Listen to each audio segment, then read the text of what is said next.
Hello, thespians. Welcome to the first episode of the Stage Door Podcast. I'm the artistic director, Bohemian Arts, Jillian Barnett, as well as your host today. Today on this show, we will be talking about and sort of doing a dramaturgical analysis of a lot of your favorite musicals.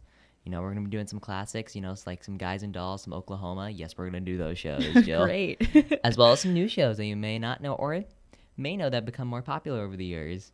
But this week on this first episode, I wanted to talk about something that's very, important, has lots of emotional resonance to me, as well as my guest here today, Jill Barnett, who's Hello. also my sister. Thank you for having me. As well as our assistant director of arts education here at Bohemian Arts. So, how are you feeling today, Jill? I'm feeling good. It's a hot one today out there. Yeah, how are you feeling stuck in quarantine with me? Well, I cut my bangs like 80% of all other people. I'm doing all right. I'm just finding busy work.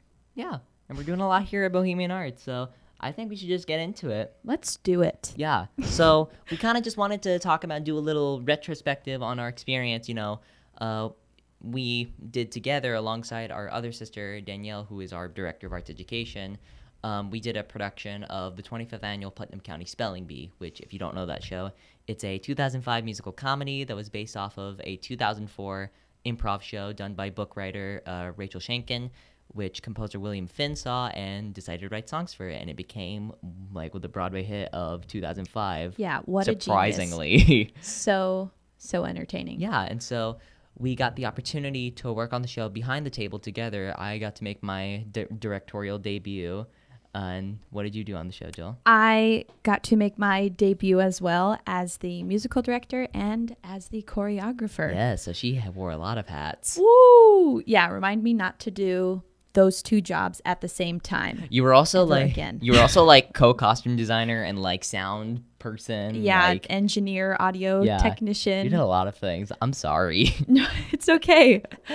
So yeah, and also Danny was our stage manager on the show, as well as our lighting designer. She was the co-captain of the ship. Yeah, she kept it all together. Oh yeah, her weekly emails were on top. Yeah, so we might as well just start from the beginning. A very good place to start, as the great Julie Andrews would say. So let's just go ahead and talk about sort of the pre-production process and sort of leading up to before we got our cast together. So we just talked about what we did on the show. Yeah. So what was the preparation like for you as the music director and the choreographer, as well as just some of the feelings you were having about the show at the very start of the whole process? So I was I had obviously never musically directed or choreographed an actual show before. So here's the thing. You were just hired originally as the choreographer of the show. True. And we had a musical director. Yeah. But unfortunately, she had to drop out last minute. Yeah. So thank goodness I know a little bit of music theory. Yes. I saved your butt. Just kidding. Pre-production, when I found out that I was going to be, I was going to say roles, but I mean, music director and choreographer are roles. Yeah. When I found out I was going to do both those jobs, I was already second guessing myself, and I was very hesitant because I had obviously never, been on that side of the table before. But my preparation was, I did research. I just watched, other productions on YouTube. I got a hold of the score and just looked through everyone's lines just to see who was usually top, middle, or bottom whenever it came to all the harmonies and stuff. And if you saw her score before we started casting the show, it looks like our little rainbow. She color coded everything. Yeah, it just helps my brain. And then for choreography wise, there aren't that many dance numbers. I don't even want to call it dance numbers. Yeah. It's not, pas de bourrée, all that stuff. Well, the choreo, and also even the dance moments are very much played for comedy. Yeah. The pas de deux at the end, the pas de deux near the end. I think the craziest one was Pandemonium, just God. because there's so many. Pandemonium was literal pandemonium. There's so many moving parts. And especially at the end when it kind of turns into just this fantasia of just things happening. Yeah. Like we almost bought a scooter for it, but we Yeah. had one of our cast members bring in toy horses, Yeah. and have one of the audience volunteers like play with it during the number, and just If we had the room, we would have done like 15 other things. yeah, and we had ideas, but Oh yeah, Oh, we had yeah. to throw some of them in the trash, unfortunately. yeah. So choreography wise, my preparation, I never went into rehearsal just like coming up with something on the spot, because that's not how I am, and that's, you know, not how I would want to teach anything. So Sean and I would set up like a mock set in the garage with like stools and chairs and boxes and whatnot. And then we'd just do it, you know, like 8 count by 8 count. Sean would act as all the other characters Yeah, for me, so so I could watch. We staged the entire show in like the tiny garage / like apartment that you and Danny were occupying at the time Yeah. at our old house. And so when Jill like was like, okay, we have the full number done, we have this half number done, like let's see it. I did every single character, and I did every single part of the like 10 you knew characters in every the show. track. And also drawing out stick figures in my notebook, my dance notebook. You know, I actually was going through my camera roll a while ago. Yeah. And I saw a photo of what the cast who may watch this will know what I'm talking about, the spider monkey position Yes, in the opening spider number. monkey. Yeah. It's just like stick figures of everyone, just like Just like, ah. yeah. Yeah, like that was like one of the most fun parts for me. Like just getting to like basically like create and play with you. Yeah. And just like create this Because little world. you had suggestions that I didn't even think of. Yeah, that so were like sometimes better than my own ideas. my preparation, which is so hard to believe. I'm just kidding. well, with this show specifically is it's very non-traditional than most musicals in just like how you can stage it. You know, a lot of the show is a lot of the story and the characters, the character stories are told through solo songs and just kind of little mini soliloquies of them that don't really involve that much dance or sort of like showy qualities to it. You know, I mean, you have stuff like I Speak 6 Languages, which is like literally a number about like showing off what you can do. And all the tricks. I wish there was a tap number. Well, we could have made Magic Foot a tap number.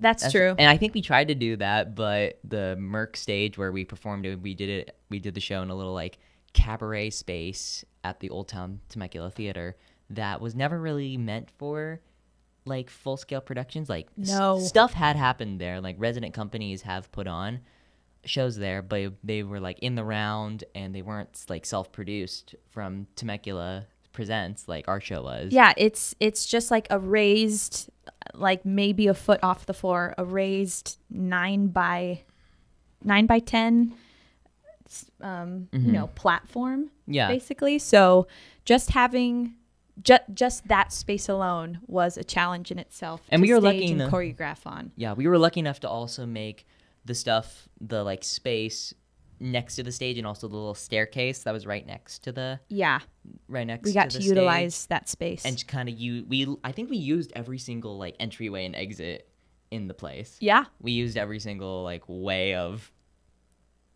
I liked it because I feel like it immersed the audience even more definitely into the show. Yeah, rather than, you know, like the audience chamber and then the, you know, cast on the stage. And also that just comes with how the show is presented. Like it's a show that's meant to be presented a lot more intimately and sort of to grab an audience and sort of bring them into the story a lot more. And it's done very much literally because there are audience participation. Yes.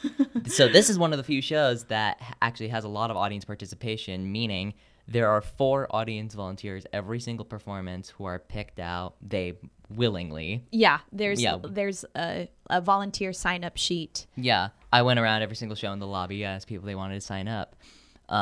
They can go up on stage and compete in the spelling bee with all the characters, and they get to sit with everyone like in character and have a grand old time. Remember the production that you were in? You played Leaf, and I was a volunteer. You were a volunteer on opening and closing. I think you were a volunteer twice. No, I only did it once. I'm on the DVD.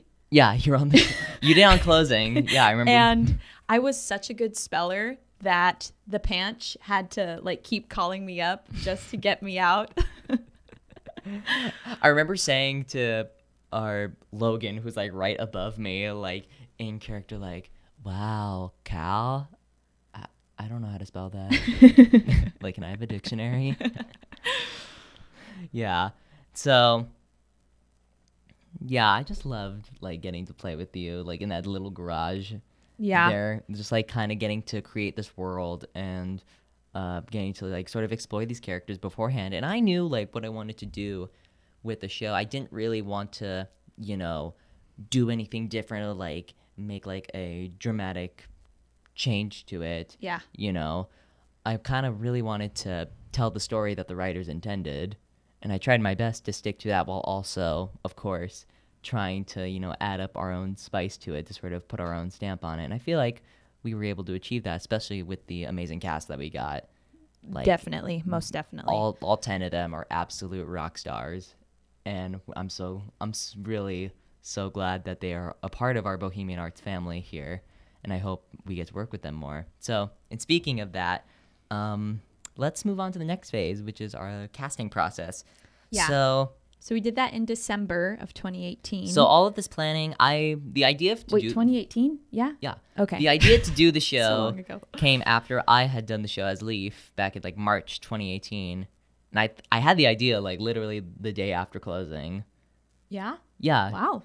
Cause soon. like, I remember going out to the cast party after, and we were talking about something in Temecula, and I was telling them about the Merc. And then, like, on the car ride home, I was like, oh, my God. And then, like, I wrote everything down, and then I pitched it to our mom, who is the community services superintendent of the city of Temecula. So, like, the theater falls into her jurisdiction. So I pitched it to her, like, had a meeting with her and everything the next day. And we hit the ground running from there. So here's how it's going to go down. Yeah. So it's very much like almost year of planning. Oh, definitely. And that was even before you came on. You came on like about like 2 months before we started casting. Uh-huh. And that was like 4 months into like planning the show. Yeah, I never knew how much like pre-production work went into putting on a show. Yeah, there were a lot of meetings had about just like booking space and the rights. Logistics, yeah. Yeah, and just like getting everything ready to put on our show. And so, were there any specific things that you could think of that you may have been looking for at the time, even like subconsciously for any of the characters? I mean, I had my own cast in my head, but unfortunately, the show had run like near or on spring break like weekends, and so it had conflicted with some of the people that I had in mind. But the overall like ideas I had were just, people who were willing to, dive deep into the character and like be collaborative and and also people involved with improv. Yeah, is, so a big plus. very much like the thing that became apparent through our discussions and just like through staging the show was that we really wanted people who could like carry a tune, of course, and like be able to that'd be nice. be able to sing and act and dance somewhat. Move. Move. Yeah. But I also really wanted people who could really dive deep into their character and kind of really be willing to explore these people, their people, like, and also all the characters they're like middle school age children, in which sort of the gimmick of the show is that they're like middle school age, like prepubescent children played by adults, and we had them played by teens/tweens. So I really wanted people who could really, really know and sort of explore those deep emotions of these characters that really don't become present until very much later in the show, but we can really much like plant the seeds of throughout, as well as people just who had like excellent comedic timing. Yeah. Because this show is like, it's a comedy in every sense of the word. It's hysterical. So, yeah. And so I just wanted to find people who could really, like, not be afraid to just, yeah. As well as crazy or, weird. As well as people who could really generate their own kind of family, such a small cast show, and especially people that were going to be on stage literally the entire show, like this cast, like you can't break. Yeah, when you're in this show, you literally like are on stage from the very beginning of the opening number all the way to the end. Yep. And it's like an hour and a half of sheer like madness.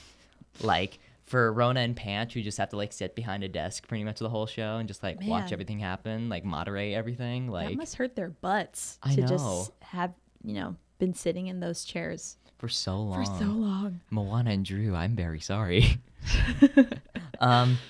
Yeah, so what about after our auditionees came in, and sort of what were our thoughts in regards to casting the show after we had seen everyone? Like any specific people that sort of that sort of attracted you? Jack, who played our Leaf, he had initially come in.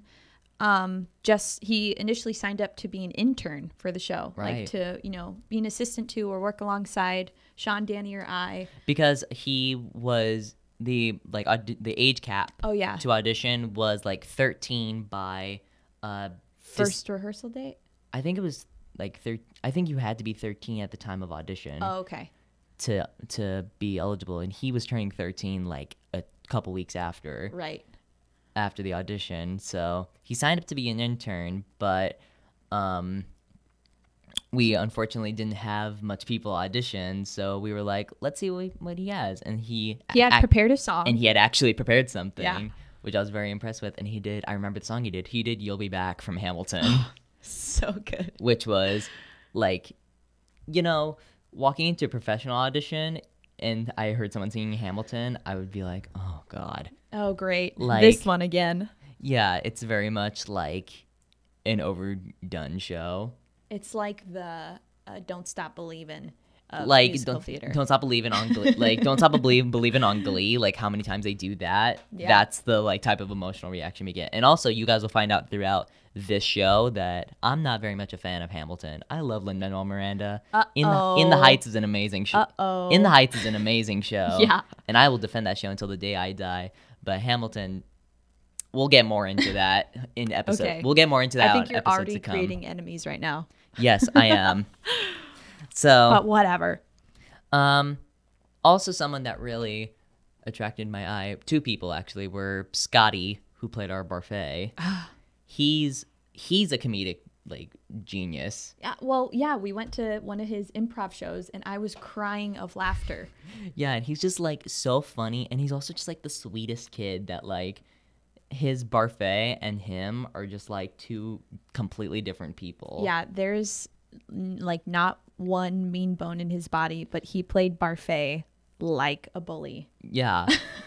And just like it was so like believable. Yeah, it was just like two sides of the same coin popping out. And also he's just so funny, and he was like so willing to like do anything with us. Like there were some like, this came generally throughout the show, but this came up a lot with Scotty. There were a lot of ideas that we had, as well as some of the cast had, that were very vulgar. Yeah. Yeah. Again, well, I mean, this show it's very PG-13. It has a lot of crude, sometimes sexual humor. Yeah. To it. So we wanted to like not really censor it all that much, but we also wanted to make it, friendly for the type of audience we were presenting for. Right. Which consists of a lot of older folk. And it also just like family members. Yeah, as well as, and we surprisingly got a lot of like children. Yeah. Not children, but like not like 8 years old. But... No, I think our youngest audience member I can remember, actually the youngest audience member we have was like an actual infant. Oh yeah. Yeah, because one of our cast members, her mom, like brought her baby to come see the show. Yeah. Yeah. But the youngest audience member who could like comprehend the show was like, I would put him around like well, wasn't it Owen? So it was like eight Yeah. or 9. It was like 8 years old. So yeah, we wanted to make the show, appropriate for all ages, But also not like completely. like rainbows and unicorns. Yeah. Like everything's perfect. Yeah. So like We did a good balance. we put a little bit of an edge to it. Yeah, we incorporated some things that would just whoosh over the children's heads that the adults would get. So yeah, like if we were in a different area and we knew like if we knew who was going to come see the show, I feel like we could have made it a lot more R-rated. Yeah, Yeah, we definitely like were almost going to at one point. I know. Because there were a lot of ideas coming in, just like, what if my character said this like crude sentence, or like, what if my character did this move, and we were just like, good idea. Actually, amazing idea, but sadly we can't use that. Right. So, but that was the fun of it, really. Really, it was a sense of play that really was like almost like that was like electrifying in a way. Like it was the biggest like energy booster in the world, like coming home from rehearsal every day, just from all of the like creative as well as just absolutely Creative juices flowing. Yeah. As gross as that sounds. Yeah. So also another person who caught my eye was Emily, who played Dear Emily. our Olive Ostrovsky. Yes, dear Emily, like in Little Women. We had 3 amazing women who all actually 4 who all ended right. Yeah, who actually all ended up being in the show, but we had called back for every single role, for all the female roles, for Rona Peretti, Olive Ostrovsky, Logan Schwarzenegger, and Marcy Park. And they were all amazing in every single role, and I always imagine like an alternate universe in which we cast each one like in different roles than they actually played in our production. And they switched roles Every night. Like if we had like a True West situation. Yeah. Like the Broadway revival with John C. Reilly and I don't know who. Phil Sy Hoffman. Yeah, and Phil Sy Hoffman, where they switch parts every night. That's a real story, actually. Yeah, and Emily was amazing in her. So innocent. Yeah, like Rona and Logan callbacks specifically to me like were just like amazing. Yeah. And like I would cast her in those roles any day, but just with Olive, I just saw this like innocence that just broke your heart, And she also played it like, a middle schooler, like in that awkward stage and not knowing how to make friends, if she should make friends, what to say, like, sweaty hands. Yeah, and she really like, and I could see that she really empathized with the character because, her whole story is about, she comes into the spelling bee kind of very much like a loner, but still wanting to, make friends and be part of the crowd. Mm-hmm. And, she keeps getting rejected by like all the other kids who, just being kids. And then she finds like her one like true friend in Barfay by the end. Yeah. And also just like her chemistry that she had with Scotty, which we didn't do any like readings or anything. We casted them both on their own. And then when they come together, and I think that was their first time ever meeting. No, I thought they did. Didn't they do some CYT shows together? Maybe. I don't know. I feel like they didn't know each other that well, though. Oh. I disagree. I think they knew each other before. Maybe. Anyways, I don't know. They played great opposites. Yeah, but they were amazing, like, together on stage and off stage. Like, they are a powerful force together. Yeah. Yes. Period. And just, like, Emily's just, like, a talent. Like, I tell her this every time I see her, that she is Broadway and she's going places. Yeah. And she's just an amazing singer and just, like, such a, like everyone else in this cast, like such a collaborative performer who's so willing to do anything. Also, I would like to point out, just as a side note, also when it came to casting, there are also other characters that appear throughout the show other than Barfay and Leaf and all that are traditionally, and it says so in the script, to be played by the same actor that portrays another role. Although we decided to switch up some of them a little bit, and I had these in my mind when we were casting, that instead of how it's in the script where it's like the actor playing Leaf plays the part of Carl, who is Logan's dad, and Chip plays Jesus Christ. Yes, Jesus does appear.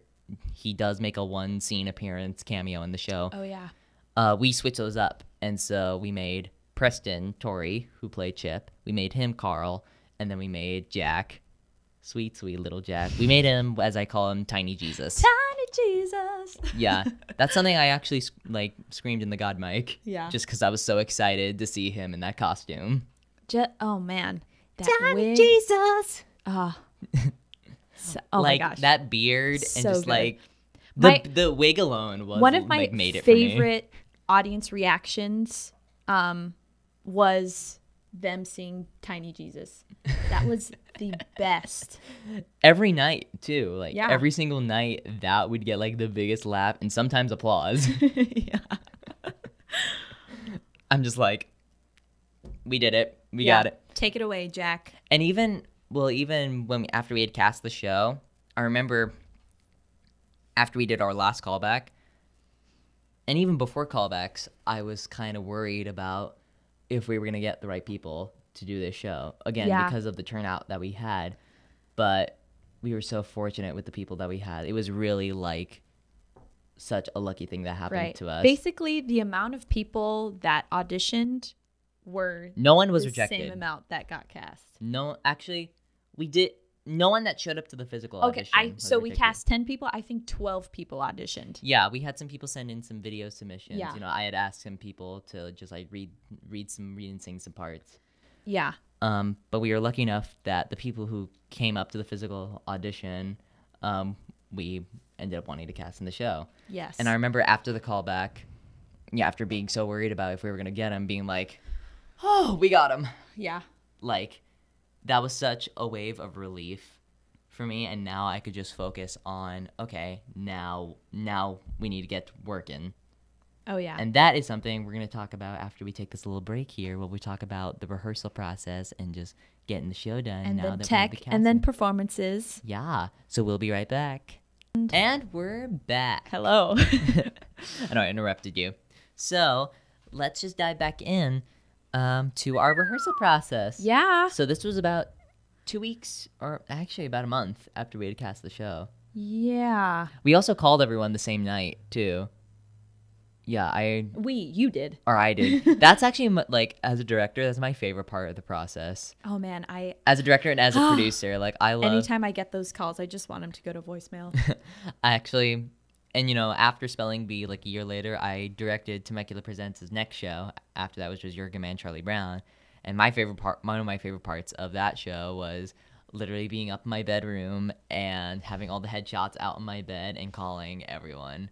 That gives me so much of a rush. Were you afraid of any like rejections? A little bit, but I had a feeling because, you know, everyone. I mean, they came and auditioned. Well, so also why would everyone they, everyone turn that it down? also everyone that we cast, like, I had conversations with just months prior about like, yeah, I'm like, I want to do this show, or I would really love to do this show in Temecula, and they were like, oh yes, like I love that show, like it's one of my dreams to do it, and I'm like, Sweet. okay. So I was a little bit afraid of the like if they were gonna say no, but we're kind of just wanting to roll the dice. What are you gonna And do? luckily everyone said yes. And so, yeah. So now diving into rehearsals after, now, like, what was your experience with working with our friends? Because, you know, our cast, all of them except a few, like Drew, our Panch, who was our first exposure to him was through Spelling Bee, but everyone else other than him, they were all like our friends beforehand. Like, we had known each other for years. Yeah, or had worked in previous shows with them. Yeah. So, what were the benefits and what were the challenges of working So- with them? Benefits were just how comfortable I was with all of them, you know, and how collaborative they were. And that's also a challenge because, you know, sometimes I'd have to like put my foot down and be like, okay, you know, stop the talking, stop using your phones, or like, it's time to listen to me. That was one of the few challenges. There like weren't many cons about working with friends. Yeah, it was more just like having to put our foot down when we had to. Luckily there was really only one major time that we had to do that. Yeah.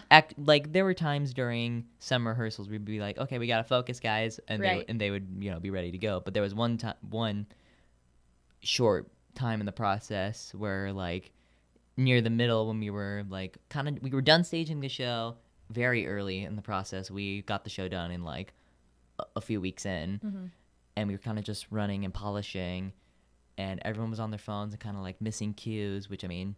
No, it was during music rehearsals. It was during music rehearsals too. I taught the entire score in about 2 to 3 weeks. And I allowed phone usage, just mainly only for, recording purposes. And there was just one rehearsal where like I was like telling everyone, okay, this is your part or whatever. And then they'd just be, like scrolling through Instagram.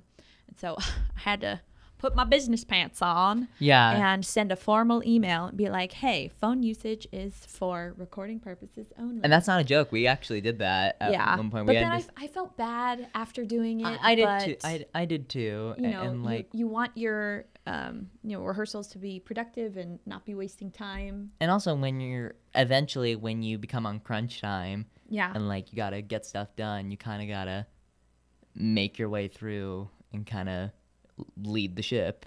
This was also our first time sort of being the captains here. So and so like my challenge, I was very excited. I think I was the most excited out of all three of us to do this.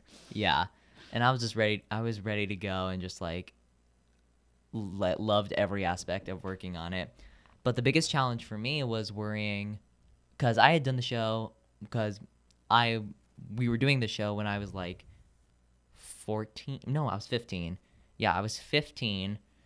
And so we were working with a lot of people older than me and younger than me, so I was kind of like worried that the cast wasn't really going to like respect me as a director or take me seriously, which I mean, I don't even take myself too seriously. I know I'm still learning, and I'm still very willing to learn from experiences and be able to work collaboratively with everyone and anyone.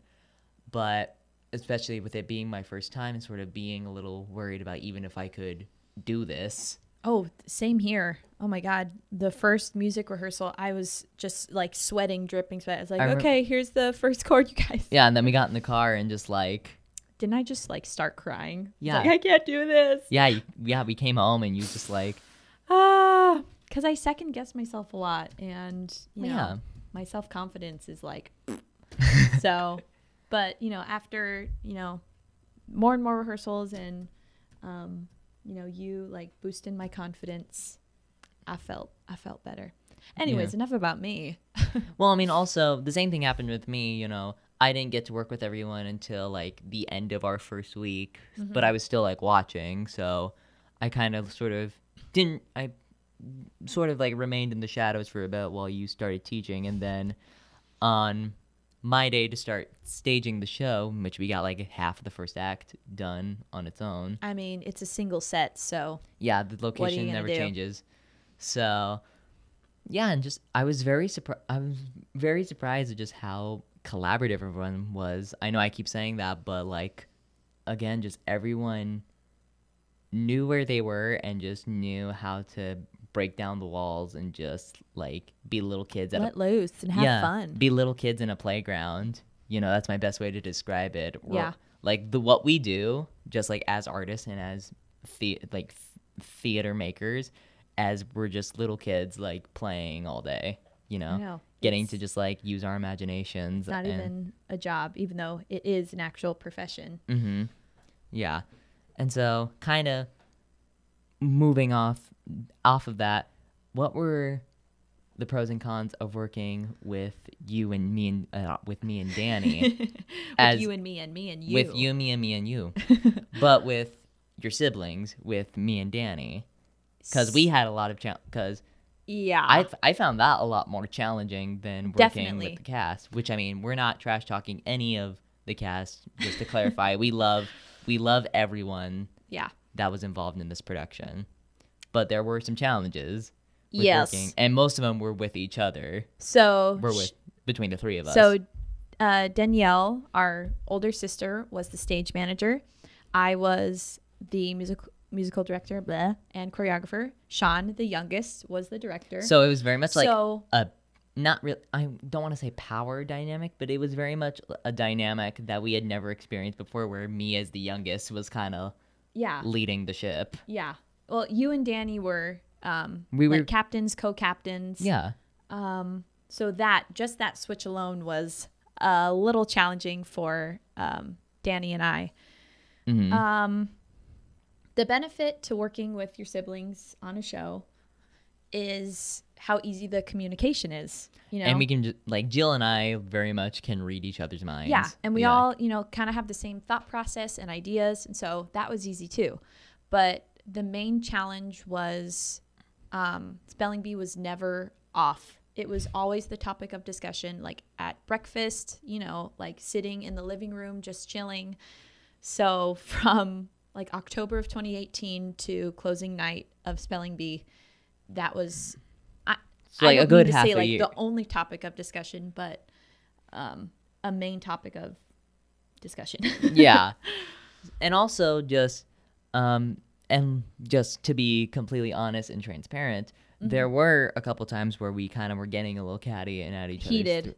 Yeah, things were getting, especially when we got to crunch time, like near tech and stuff. Yeah. And the cast was very much there to witness it.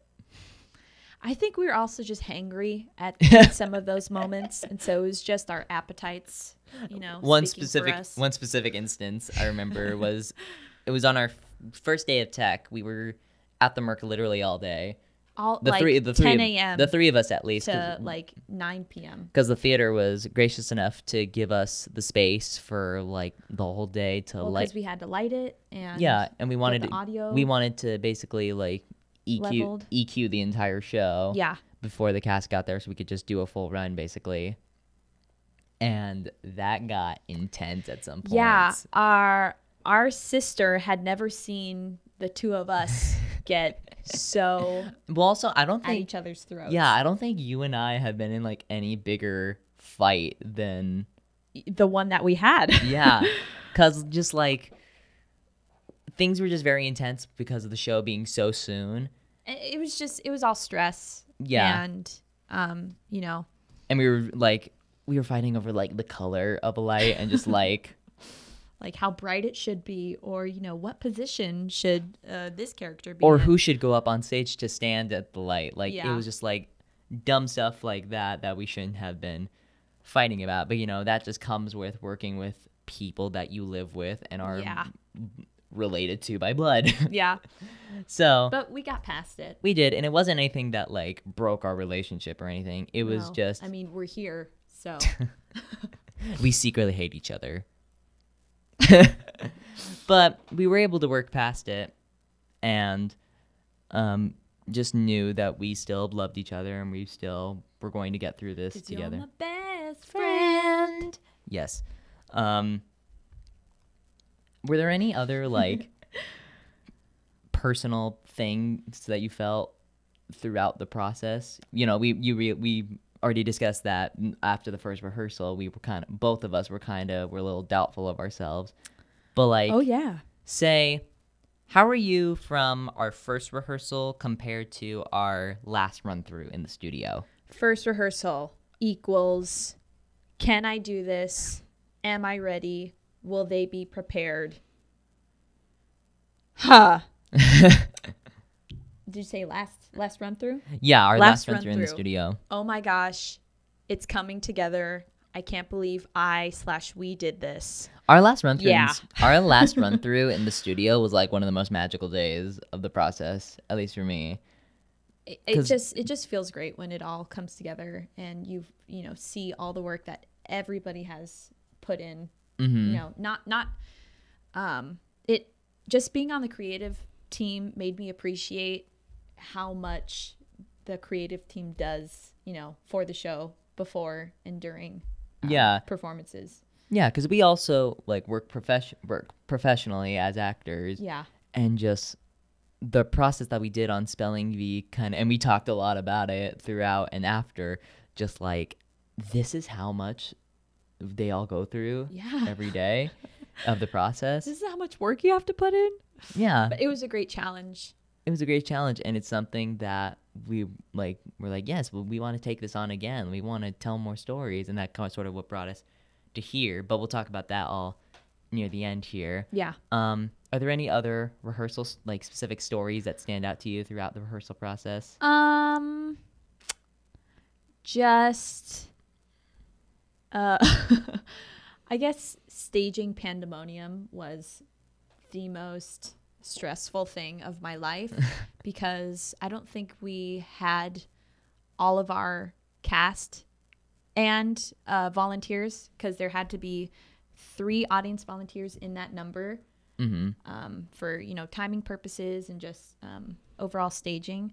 I don't think we had all those elements until like our second run in the theater space. Yeah, and we had also done some runs in the space before tech started. Yeah. So we were lucky enough to get to use that space beforehand without the setup that we were going to use in the house, because the Merc is built sort of like a club space where there are tables and there are chairs, and it's sort of like feels like it's almost like a dinner theater sort of sense.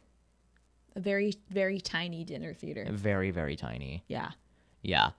And so actually a rehearsal story I have is there was this one Saturday rehearsal where we were going to be doing a run of the show, and sort of as a warm-up, but also just to sort of, because it was 10 a.m. and we had just sort of get everyone woken up and ready to go for the day, we played on our big speaker that we brought to play the rehearsal tracks. Rehearsal tracks. Yes, everyone who does an Music Theater International show knows that voice. Rehearsal tracks. Yes.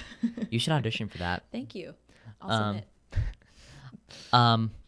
There was one rehearsal where I think it was Jill. Actually, no, it was Danny, actually. Played on the big speaker video of Natalie Weiss, who, if you don't know, is a Breaking Down the Riffs. Yes. YouTube. She's an amazing New York vocal coach / performer, singing I'm Not Alone from Carrie the Musical, which is amazing. You should go look it up. And we just played that for like on loop while everyone was just like like singing along to it. And also right after that, we played Idina Menzel's last performance in Wicked. Yeah, of baby. Defying Gravity. Oh, yeah. Yeah, that's an interesting... Unforgettable. That's an interesting listen. And so that was a very nice experience to have everyone experience that, as also just like goof around and just like get woken up for the day, and just like those little moments in between the work itself, as well as just the work in creating the characters and having all the like individual discussions that I had with everyone. Yeah. To sort of dive deep into these people was very fulfilling and very much made me feel like, wow, I can do this. Aw. Yeah. That's awesome. It's very sweet. So now moving on from that to the tech process. Actually, everybody's favorite part of a show, tech. Actually, another one of my favorite parts of the experience was on our last day of studio rehearsals, because we were starting tech like 2 days later. And so we were just like, okay, let's get... And we had our last studio run, we used pretty much all of our props that we were going to use for the show. Not all of them, but pretty much a lot of them. And we had the cast help us move. They were willing, like they volunteered themselves to help us load all of our props into the Merc space. And so that was one of my most memorable experiences. Yeah. Just moving out. Moving out. Don't sing that song in front of me, because I love Billy Joel. Okay, sorry. And I will go on a rant about how much I love him any day and how much he needs a proper Broadway musical, which will actually be something we'll be talking about on this show in another episode. Yeah, and so we kind of already talked about the infamous story of lighting the show together on our first day. And actually another thing on our first day of tech that I remember very fondly was that same day on our first night, there was an illness going around. Oof. Not coronavirus. This but was like still. This was like a year beforehand, but we were still like in flu season. And so there was an illness going around, and so a lot of our cast couldn't make it to like our first 2 or 3 days of tech. So on our first day, we had Jack, Leaf, we had Olive, we had Logan, and we had Panch. We had 4 of our 10 cast members. And so what did they do? They did the entire show with their tracks that they played as well as everyone else's. We saw Jack Schwank play Chip, Leaf, and Barfay, and I will not forget that Yeah. at all. It was still very fun. We were able to space through the entire show. And again, we had done runs in the Merc before, so everyone knew how the show and their track sort of played on that stage. And that day was very much more about getting the show lit and getting the sound right and sort of just getting all the technical stuff that you, Danny, and our intern Sammy were all in charge of. Yeah. Yeah, and then after that. Oh, I was gonna say, thankfully we didn't. The performance space that we were in was so small. Like personal body mics weren't needed for the actors. Although we did use one like singular microphone on the mics. Oh yeah. Yeah, we used one like an actual live mic at the center of the stage for the spellers, and then one at the desk for Rona and Panch. Right. So everybody was really good at projecting. Also, it was just a tiny space that like you could speak at a normal volume, like. And then you'd like hear if you were speaking right now, you could hear it from the back of the house where I'd be sitting every night. Yeah. Yeah. So, here's a question. Okay. What were I'm ready. some of your feelings leading up to opening night, like those those last few dress rehearsals, leading up to our opening? We got this. Yeah, it was sort of. There wasn't much negativity that was around during that time, which was very fortunate. We were prepared. We had 2.5 months of rehearsals. Yeah. I think we started like a couple days after New Year's Day, and then we opened mid-March. Yeah, we opened March 22nd, 2019. So almost late March. So yeah, we had enough time. I just was wanting an audience. I needed to hear at the time those reactions. We were very much ready, and we had people who were like so willing to be our audience volunteers. Yeah, mostly the family of Jack Schwank. Yeah, there was one day where we had literally had his entire family be our volunteers. Oh my gosh, and that always were helps, amazing. Just so that the actors can kind of work on their improv and what to do, doing during the one of the shows, and also pandemonium. Oh god, pandemonium. You always need audience volunteers. And just the pandemonium, like the comedy comes from the audience volunteers. Because they're just so confused as to what's going on. Oh, I love that. It was such an amazing thing to see just the audience volunteers' reaction to everything going on throughout the show, as well as I gotta give a shout out to Scotty. To what he did with the audience volunteers, because he would spit on them. He would not hold back. He would not hold back. He screamed in their faces. Like he was mean. He was mean in a good way.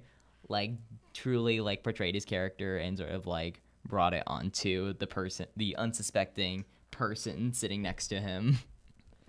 So that was fun. So now, and also about our last few days of tech, I was very nervous. Again, because the show is like your baby. Yeah, it was my baby for pretty much a year at that point. Yeah. The day we opened, actually, what was funny is that the day we opened was a year to the day since we opened the show at Moonlight Youth Theater, where I had done the show as Leaf. So it was very much a full circle. It was a full circle moment, literally.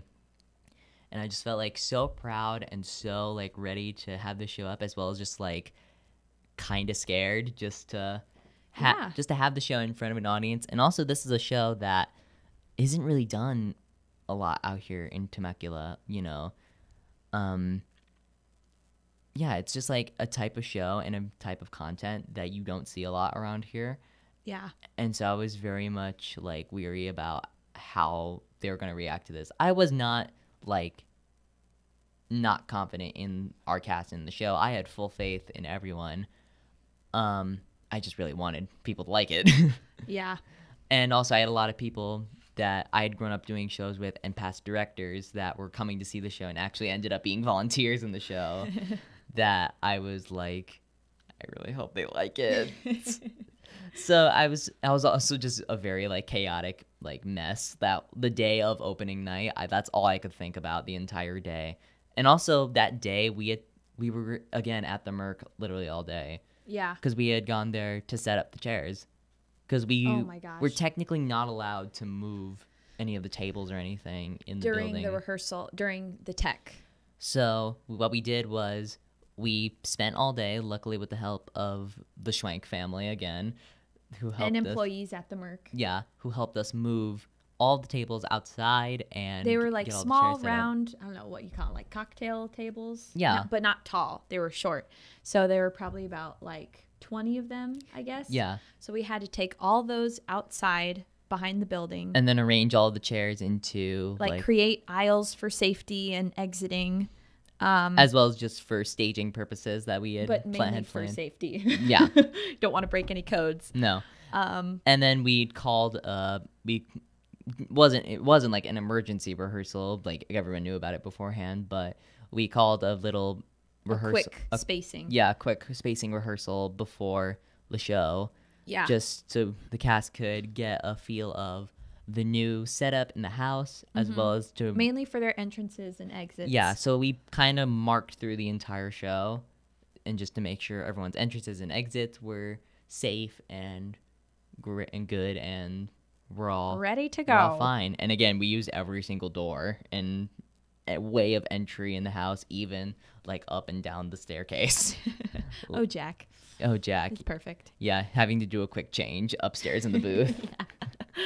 I felt so bad. He did it. Yeah. Although there was one joke that I think I'll tell you off camera, but Okay. there was one joke that I really wanted to do that actually was a suggestion by a cast member that I really wanted to do, but we couldn't, and I wanted to try to do, but we didn't have enough time to do to actually do it. I'll tell you that later. Okay. But now moving on to the show run, this is more of a question for you because Great. after opening night, I kind of took a little bit of a more hands-off approach. Yeah. Just as the director, I didn't really want it to get to the point where it's like I have to be the one in control of everything. Yeah.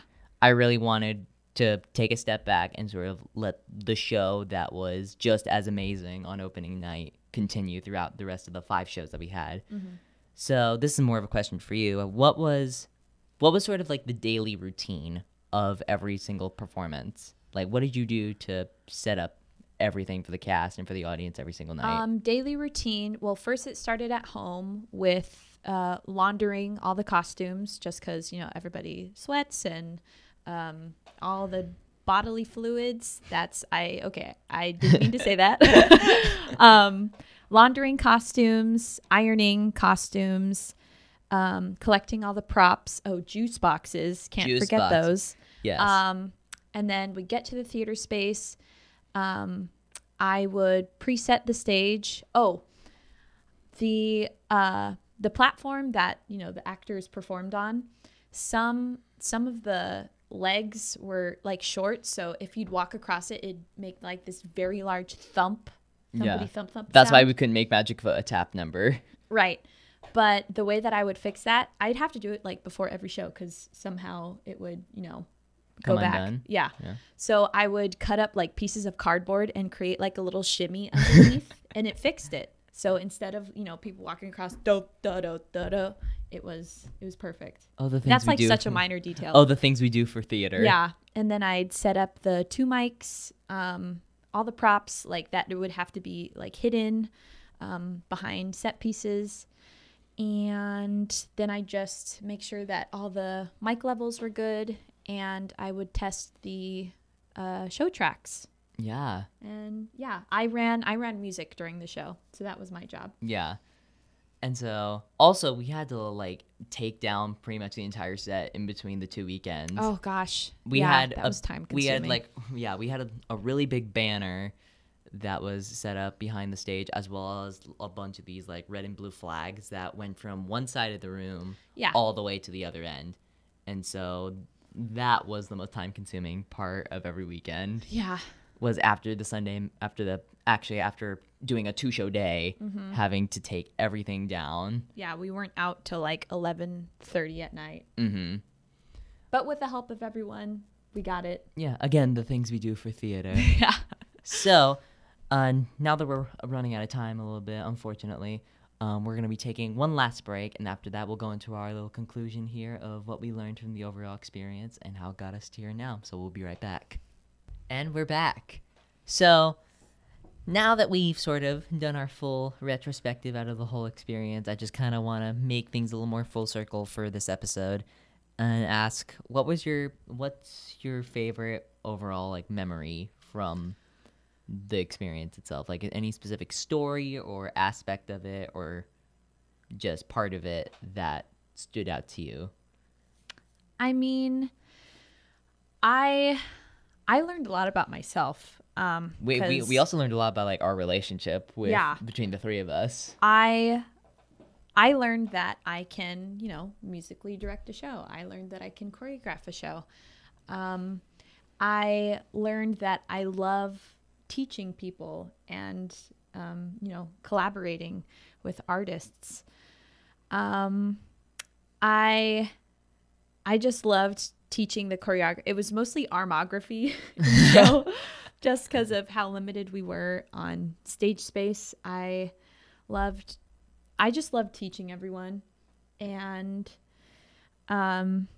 favorite memory would have to be the cast party. Oh, the cast party. Before our closing night. Yeah, we did that in between. What we did was, because we didn't have a cast party scheduled at all, even on opening weekend. So in between the 2 weekends, we had Danny rent a room at Temecula City Hall, and we did a cast party there in between shows, might I add, on our 2-show day. On our closing 2-show day. So we did the matinee, and then we went there and we had pizza and drinks and cake and desserts, and then we played a bunch of games. we played fishbowl. It got so intense. Everyone was like screaming and yelling. And then we got to the theater and everyone was like, "Oh my god, I can't sing the show." So yeah. That was actually, my favorite. I would like to make a little inside joke here. Let me put the mic a little closer to me. Preston Torrey, if you're watching this, just know that all of your problems in life can be solved by Liza Minnelli. Oh my gosh. Just everyone, Liza Minnelli. Liza Minnelli. We're just going to leave it at that. Yeah. Yeah. So, yeah. No backstory on that. Just Liza Minnelli. Yeah. So, yeah, I would agree that cast party was, like... so much fun. Also, we did a little reunion, like, a couple months after. We did. We got to do a DVD watch party. Yeah. And we got everyone together, and we all, like, had drinks and watched the show. And I loved watching the DVD with everyone and hearing everyone's commentary about, like, what they were thinking at that moment or, like, why they did I wish we recorded what they it. did. Yeah. Because that was pandemonium in itself, pun definitely intended. And, nobody likes watching themselves, performing. And so everyone's reactions, just like cringing and stuff. Yeah. And I would say, yeah, pretty much my favorite part of the experience was just watching this cast sort of become their own little family. Yeah. And they all talk to this day. Like all the people that met each other through this experience, like they're all like such amazing friends. That's one of the nice things about having a small cast is, everyone's able to be so close with each other. And we're lucky enough to have them all as part of our little Bohemian Arts family. Drew, our Panch, is now part of our board, and Jen Schwank, who is Jack's mom, is also part of our board. Yeah. And also just sits on as a director on our team, and also all of our cast were so gracious to lend their help anytime and just would love to help in our cause to bring art and to tell stories to everyone, which I'm very excited about in the future. And I'm very glad that, I actually came to this realization a bit ago, was that sort of without Spelling Bee, this wouldn't be a thing. Like Bohemian Arts would not be a thing if it weren't for Spelling Bee.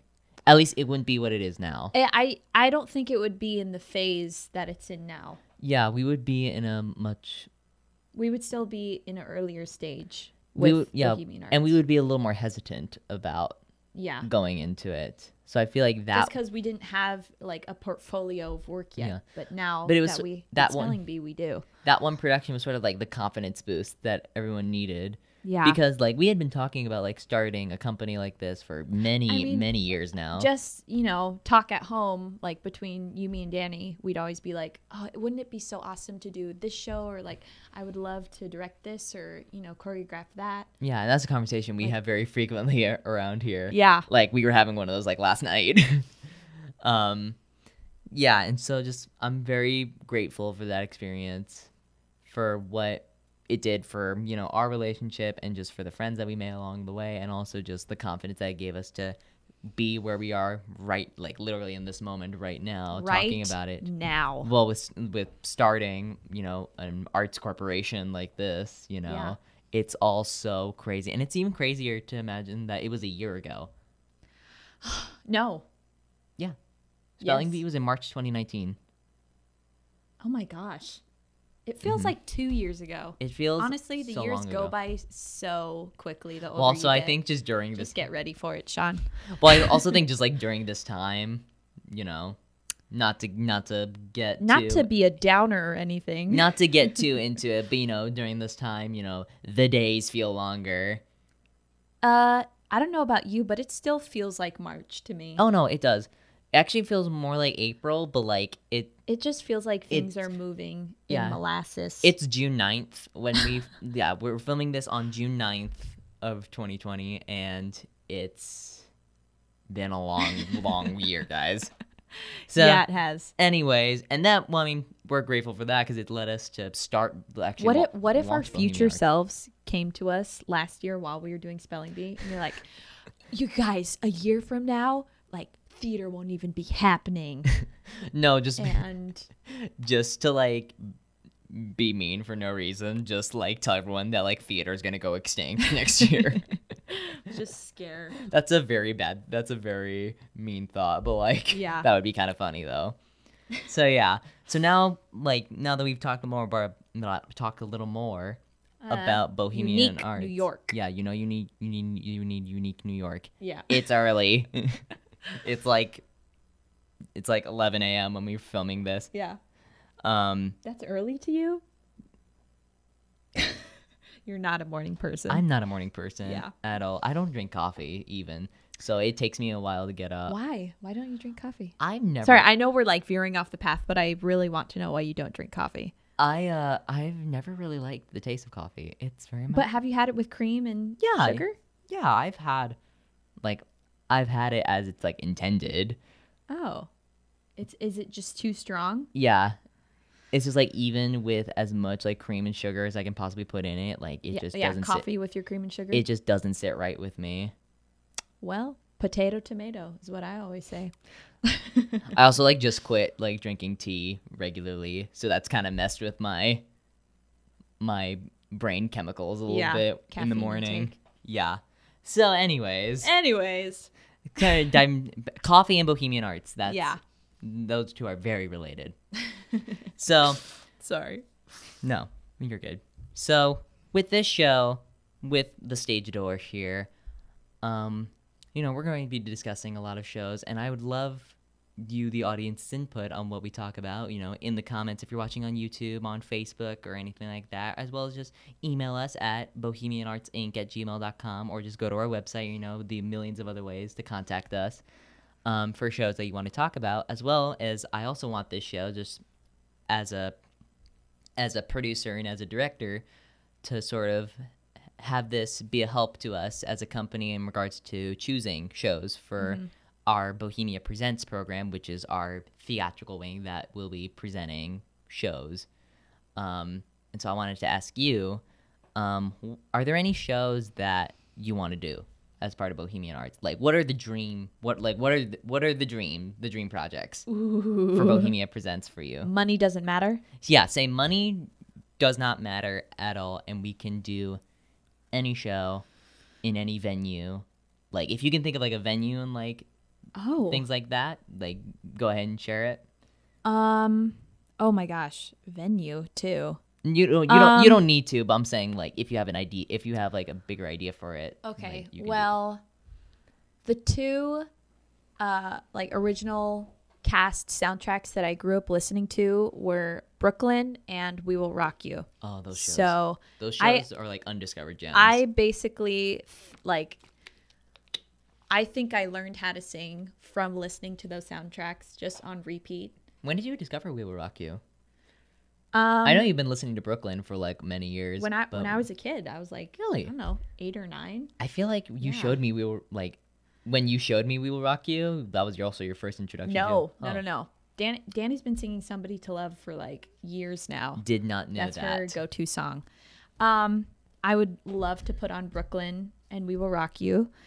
I would love like adding on to that, it would be really cool like in Temecula, where there's a big home for homeless people, which is what the show is about, to do it at a soup kitchen, or to do it at one of the like community centers. Yeah, in collaboration with the HOT team. The Temecula's homeless outreach team is called HOT. HOT? Really? Yeah. Oh, that's a so that would be cool. That's a very clever name. Collaborate with them. Yeah, that would be a really cool thing to do. And yeah, We Will Rock You. I just want to see someone do We Will Rock You. I mean, it's the music of Queen. Like, what else do you need? And like this Yeah. post-apocalyptic, futuristic age.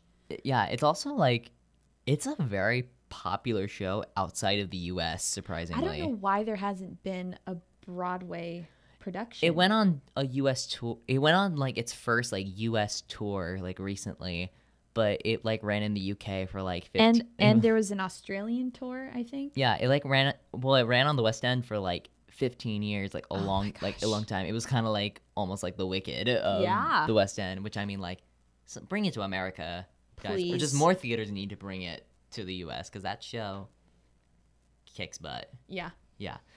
Are there any other shows that you would like to do? I would love to do Zombie Prom. Oh, Zombie Prom. That's like Grease meets zombies.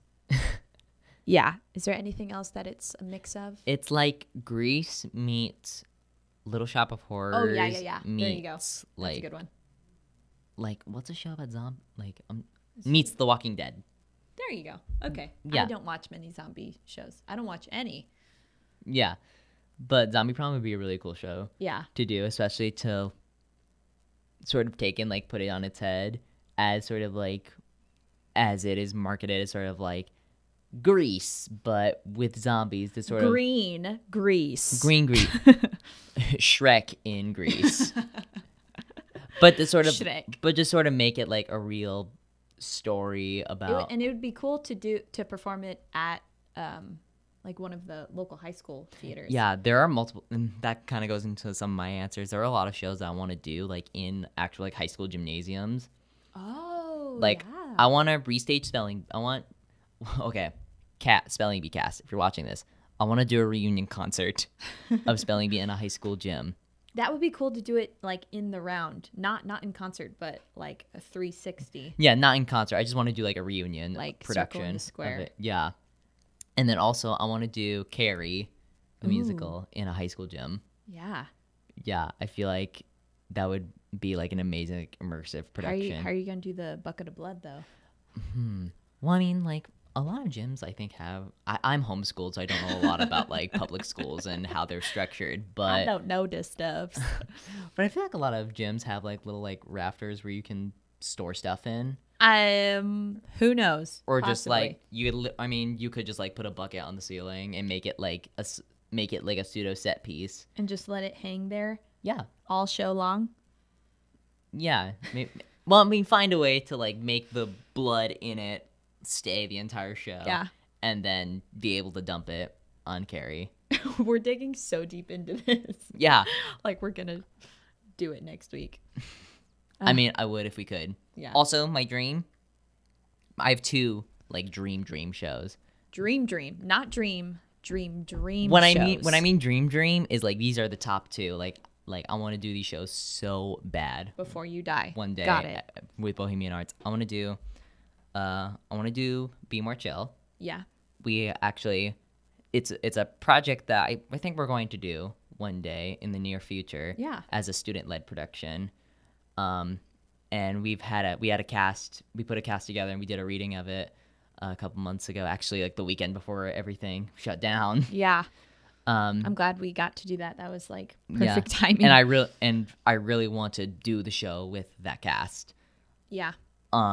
With that cast that we put together, like next summer, before a lot of them go off to college or just are free from their like freshman years over in college, to do that show with us, because I feel like that'd be an amazing show to bring to Temecula. Sort of like Little Shop of Horrors meets The Matrix means Mean Girls. Yeah. And that will get explained when we talk about it on this show. And we will talk about it on this show. And also, another dream is to sort of come back to the Merc to do Little Shop of Horrors in there, actually, speaking of that show. Yeah. What I want to do is... I think that could work. Yeah, I want to make the audience chamber what was the audience chamber in Spelling Bee, and make that the playing space for Little Shop. Yeah. So basically put the audience where the stage was. That could happen. I feel like that'd be pretty might be cool. limited in seating. Yeah. Though. And I don't know how the Audrey 2 puppet will work, Yeah. especially as it grows throughout the show, but I feel like you can make it work somehow. But that's a dream project that I want to do one day. I mean, that's how the show started off, right? Yeah, it's in, like a black box it started setting. It started out in like a 200-seat theater off Broadway. Oh, we'd be in an even smaller. And actually, space. the current revival is in the same type of space. I stood outside that theater and took pictures. Mom and I were this close to seeing it. Oh my God, I would have resented you guys for like a good while if you saw that. Oh, yeah. I want to see that revival really bad. I love Little Shop of Horrors, and Seymour is one of my dream roles, and I really want to direct it one day. And I just want to do, because like everyone I know in the theater either has done it or is going to do it at one point. Yeah. And I'm just like, I want to do it so bad. Curses. Yeah. So, yeah, and those are some shows that we want to do as part of Bohemian Arts. And and a lot of these shows we will do. You know, I'm very confident in the future that we have for Bohemia Presents and for Bohemian Arts, which we have thanks to experiences like doing Spelling Bee together. And I'm very glad that brought us closer together and that we love each other even more. So, yeah. Do we have any extra thoughts on the experience, just to like round things up? I think we did a great job. Don't mean to pat ourselves on the backs, but from the initial thoughts that we had to, we were like second guessing ourselves and, not truly believing that we could put on a show, to the final product. I think we did a great job. Yeah, I feel like we did a really good job, especially for our first time in these positions, and in positions that we'll continue to sort of grow into as we explore through Bohemia Presents and through Bohemian Arts. Oh, I have one more. Why didn't I say this? What? In, favorite memory. Yeah. One of my just overall favorite things about doing Spelling Bee was the fact that the set, props, and costumes were either from our house, from cast members' houses, or they were thrifted. A couple of purchases were through Amazon, but that's just because I don't have a Jesus wig in my closet. But yeah, that was very neat. That a lot of our costumes and props were cost a lot less money than were a lot less expensive, or they were handmade. Danny they were handmade. And I made the trophy from a candelabra and a fake trophy piece. And one of my favorite pieces, it was a costume piece, Jack's parents made. They made Leaf's cape and helmet out of the helmet was Jack's. I loved his costume, which they bedazzled and actually wrote his name, Leaf Coney Bear, and little animals and little animal stickers. Yeah. And then his mom, Jen, who is a seamstress, made a cape from scratch and put a little leaf on it. It was just so cute. Yeah, Jen was such a great help too. She helped with everybody else's costumes as well, alterations alterations of costume pieces and suggestions on what we should do. So it was it was a group effort, to say the least. And that's really about the whole experience. Spelling Bee was a group effort in every sense of the word. And I have all the thanks in the world to give, not only Jill here and Danny, our sister, as well as the rest of our family, but also our cast, our crew, our interns, the staff that worked at the Old Town Temecula Community Theater. Just all of you are and amazing. Audience members too. And audience members who came to see the show. Like you all, everyone who was exposed to this production was amazing, and I couldn't thank them enough for not only helping me achieve a lifelong dream, but also helping make all of this a reality. So I really hope you guys come on the journey with us, not only on this is a great ending. I'm loving this. Not only on this show, but also as Bohemian Arts. So we'll be having, in addition to this podcast, which will hopefully release this month in June, alongside all of the other classes that we'll be bringing, such as our audition workshop.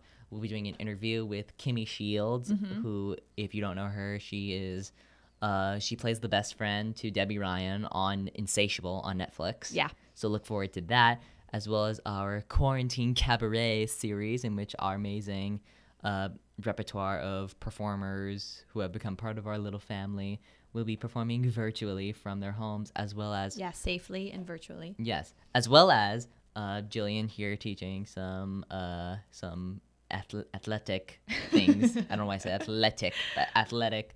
I'll just be doing like some cardio and yoga workout videos, classes, which are gonna be really fun. So come along. if you want to get a sweat in during quarantine, come to those classes. I'm your gal. Yeah. Why'd I do that? So I hope you guys come on the journey with us throughout this month, as well as just throughout the journey that is Bohemian Arts. So please, if you're watching this on YouTube, Facebook, however you're viewing this that has a comment section, please comment below or wherever it is on shows you'd like to discuss, some ideas you may have for the show, as well as just if you have any questions. Either you can contact us in many ways, either through our email, our website, our personal social media, anything. So thank you so much for watching. I hope you guys have a good day. And this is the Stage Door Podcast. Yes, this is the Stage Door Podcast. Thank you guys for watching. Signing off. Bye-bye, thespians.